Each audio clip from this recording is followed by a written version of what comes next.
Hello friends, today we are with Abhijit Iyer Mitra at his office. He's a celebrity of sorts, at least a Twitter celebrity. More infamous than notorious. So I know that you're a dog parent and I know that you're a frugal Indian. But apart from that, what do you do for a living? Let's just start with that. Okay, so my living is basically, I'm a senior fellow at the Institute of Peace and Conflict Studies, which is a think tank. And mostly I used to teach at university in Australia. And when I got back to India, it was just doing think tanking for me, because think tanking I find is really exciting. It's basically looking at policy from a distance and giving recommendations to the government. Mostly the government doesn't listen, but it's still fun analyzing policy. And of course, I only focus on defense and foreign policy mostly. But do you think that can make a meaningful change in this country? I think it can. I've seen a lot of things happen slowly and deliberately. So, for example, the latest example was Rafale. Right. A lot of people came and said that, at least you made us change our mind about it, or they were just looking for reconfirmation of their existing bias that there was no chori and that chaukidar chor nahi tha, and they found that it kind of reinforced that. What it's done in policy terms, I don't really know, because policy changes here are so imperceptible. They're all kind of Babu driven and they're all at the micro level. So you won't actually see it translate into something. Not all your policies, but usually you get about 5 to 10% best case scenario of your policy recommendations implemented, and that's usually a good thing. Is that because I am an engineer and we see that if 100% of the things aren't getting implemented, that's not a good use of my time. If I am waking up every day, doing something, it has to result into something. Absolutely, but here the thing is, it's also very process driven. And some of the micro policies that you do get implemented eventually end up benefiting a certain number of people. The problem is, there's no policy that exists in a silo. It always interlinks with 100 other policies. And if I get into all of that, it's like, I don't have that expertise. I don't want to talk on policies that I don't have expertise about. It's just that I do my job, change the policies, or try to change the policies that I can. And I expect other people to be doing similar things in other areas. So do you think that Modi Sarkar is different from the other governments? Well, I have to tell you, I've been mostly disappointed with it. I'm yet to see how it's right-wing in any sense. Because one of the things, I don't think mentally this government or the Prime Minister have been able to separate wealth creation from wealth distribution. It all seems to be the one-point wealth distribution agenda. I don't think they seem to understand that in order to distribute wealth, you first need to create wealth. And I also don't think they understand how, a Western concept of a black market or a black economy is very different from an Indian concept of an informal economy. It's and that itself leads to a lot of problems. So, for example, demonetization and GST now. GST we've seen is added. Before, the only thullas in Delhi were the cops. Now the second level of thulla is your tax inspector, who comes, and I don't know if you've seen my friend Yusuf Unjawala, who runs the Defence Forum of India. He runs a small toiletry store. 1 week the inspector will come and tell him, even if it's a plastic tap, because it's gold colored, it's a luxury product, I'm going to charge you 18%. Then he'll have to go. They'll always set the hearings not in Bangalore but in the Consumer Court in Bangalore, the GST Tribunal in Bangalore or whatever. Then he has to spend 2-3 days going there, arguing his case and coming back. And here's the problem. The next month, the whole process starts all over again, because there's absolutely no systematic framing of these things.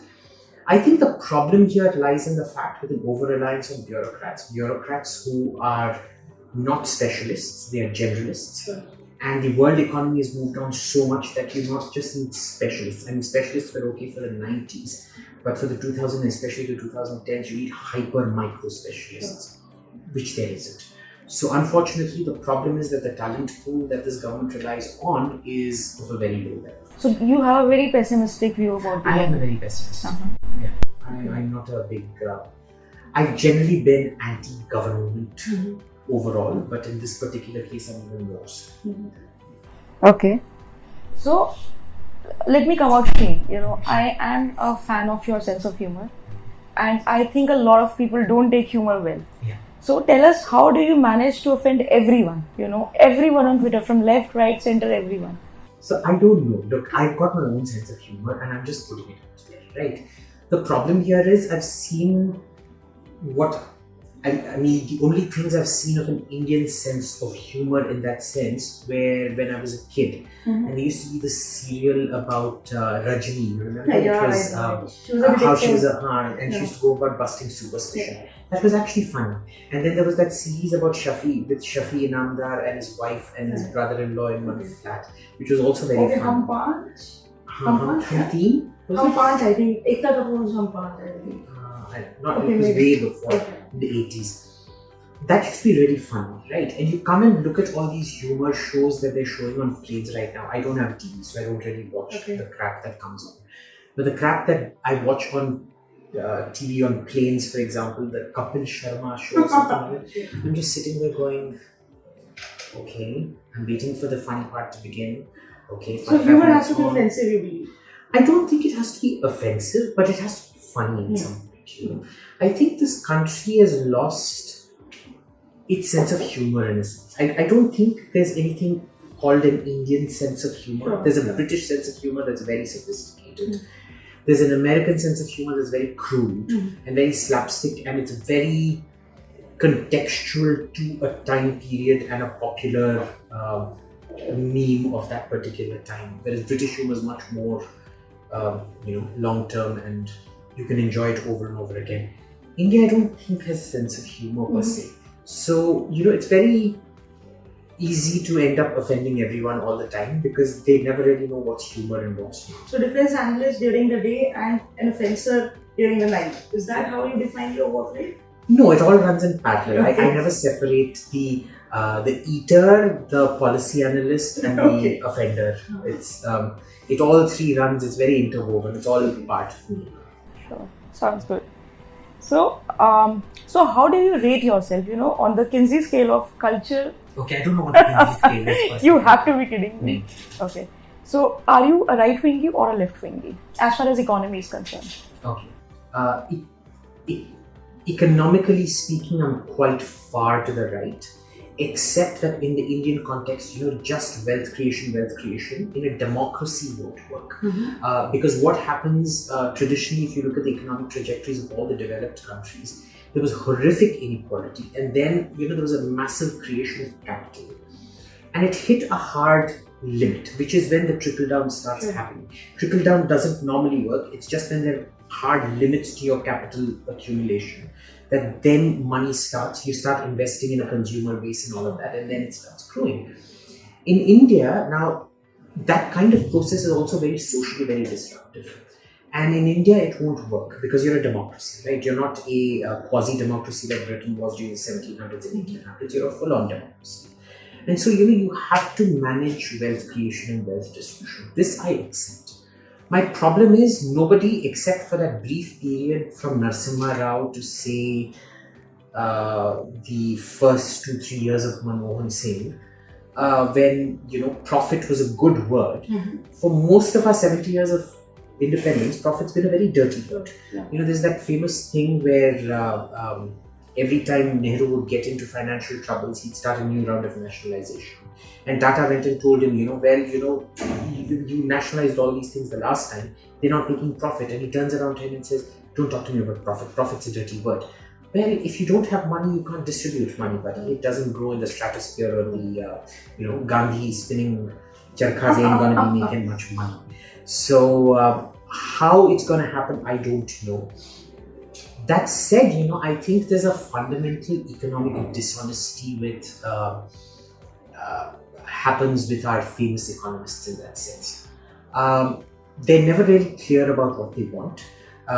You look at Amartya Sen, for example. There was that philosophical work he wrote about the three kids with the violins, how they came across a Stradivarius or a Guarneri, whatever the violin was. And there was this discussion on how each of these three kids, who should get the violin.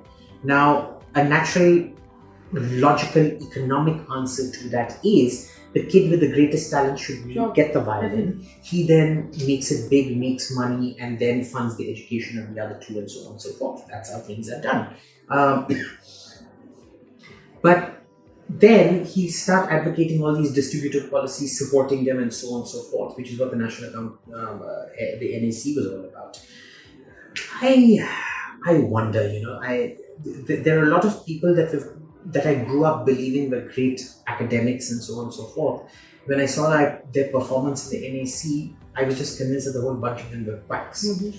So I really don't know what is quackery and what is not in this country anymore, except that I know that good policy is very rarely, almost impossible. So you think Modi is the new Chacha now? I've unfortunately reached that conclusion that Modi might be the new Chacha Nehru, which mm-hmm. is you separate performance from electoral victories. And hyper-nationalism. I don't see that hyper-nationalism. Mm-hmm. I don't know why people go on about hyper-nationalism. It's not even a reaction to because Nehru was hyper-nationalist. Indira Gandhi was also very hyper-nationalist. Mm-hmm. And that was required. That was required at that time. The thing here is that we are importing these post-national, post-Westphalian norms from Europe. Mm-hmm. Now, Europe has open borders, Europe works. Even Yugoslavia, communist Yugoslavia under Joseph Tito, Marshal Tito, which still had open borders with Europe. He started it off just before he died, I think sometime in 79 or 80, he opened up Yugoslavia's borders with Western Europe because he wanted free movement of people. Mm-hmm. They weren't a military threat to each other and so on and so forth. That's not the situation you find here. I mean, technically, Japan should have also had all these open borders and things. Yet, Japan and Korea are far more conservative than Europe is about some of these things. The problem here is we transpose ideas like post-nationalism into India. And first of all, the left doesn't understand that those concepts don't work out here. So let's first talk about left. What do you think they are doing wrong? Because they are by and large irrelevant. The likes of Barkha Dutt, Rajdeep Sardesai, if you can call them left liberals, they are by and large irrelevant. Do you agree with that school of thought? I do. And the main problem out there is that they're not activists, they're selectivists. Mm-hmm. They're so selective in what they outrage about, what they portray. I think why they've become irrelevant is mostly due to social media. Because, but let's take a step back. Why do you think they are selective? Why would they only talk about one religion under threat? Right. It's probably because it's an agenda, right? Mm-hmm. Because, and this is of course my problem with the right as well, because they'll only talk about one certain set of subjects. And so right is replicating left. Do you also agree? I'm failing miserably. Well, I don't think they're failing miserably. They're on the ascendant right now, mostly because of this nationalism that the Congress education system brought us up with. I remember as a kid, it was all about the independence struggle and our identity as a nation. It was always a territorial idea. Now, the modern left questioning that, there's no such thing as India. Well, I agree with that. Technically, if you look at it, India is an imagined identity, mm-hmm. right? There's no Bharat Mata on a tiger with a shiny spear, jhanda uncha rahe hamara kind of thing. At the same time, people have their own notions of what the country is. Mm-hmm. You push back against it like that, you're basically condemning yourself to irrelevance. Sure, you'll get lots of invitations to these European social conventions to talk about, poverty and what after Westphalia and blah, blah, blah. But it doesn't actually translate into anything concrete on the ground other than a loss of votes. And people start hating you for it. So the left is irrelevant? The left has made itself irrelevant. Okay. And the problem is, in ways, for example, how you're seeing in America right now, that squad, the bunch of the quad of loonies, as I call it, they've basically hijacked the entire Democrat agenda. Mm-hmm. And if you want to be relevant in the Democrat Party, you have to seem to be sucking up to these four morons.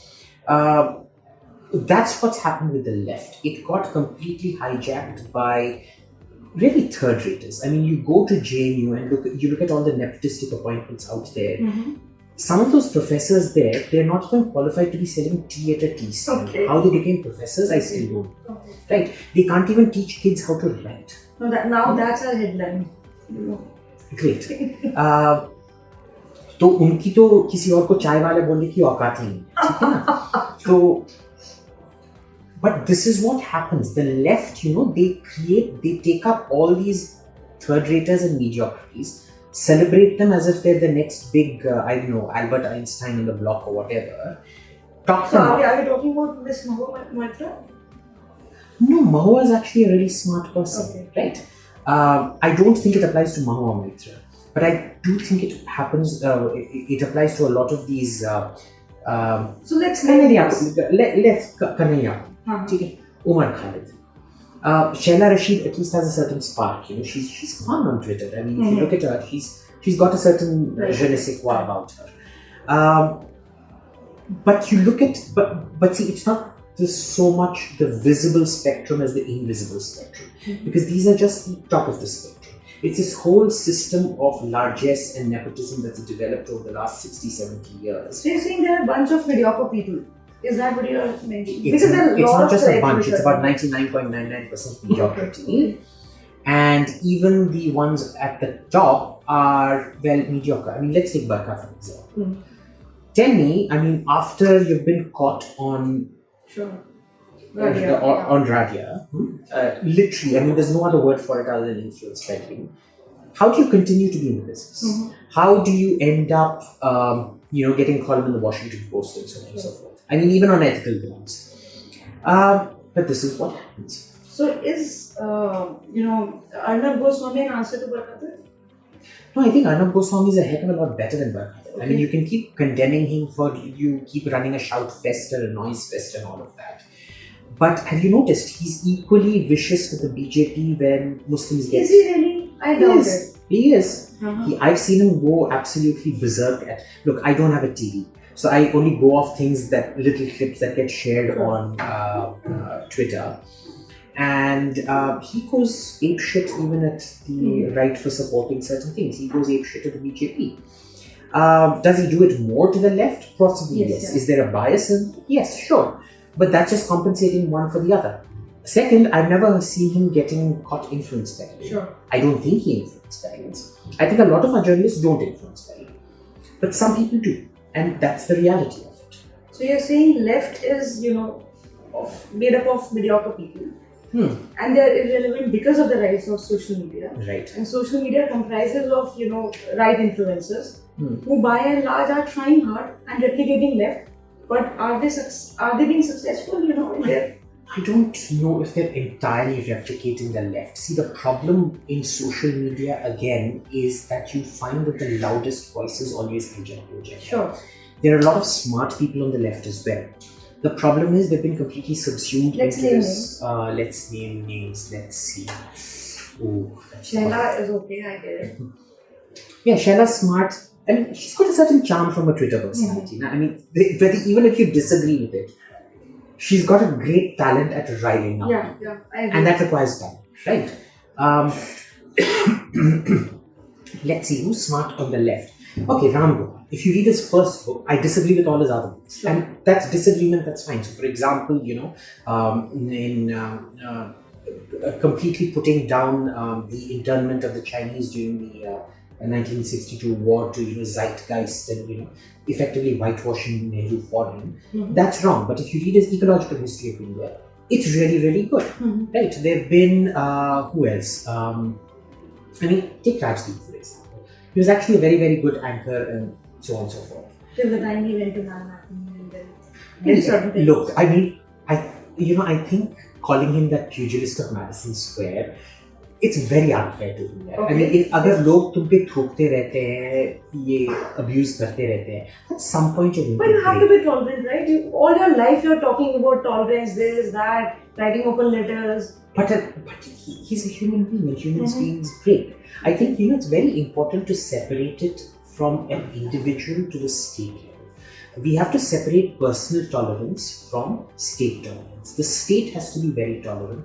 Individuals can be intolerant. No, but why do I take you seriously? I mean, not you. I'm talking about Rajdeep Sardesai. Why should he be taken seriously when he can't really walk the talk? Well, look. I mean, are you going to take me seriously? For example, I support the state's monopoly of violence. I'm very clear about that. Okay. And I believe that when Let's discuss that in detail. Okay. So my thing is very clear. ठीक है ना?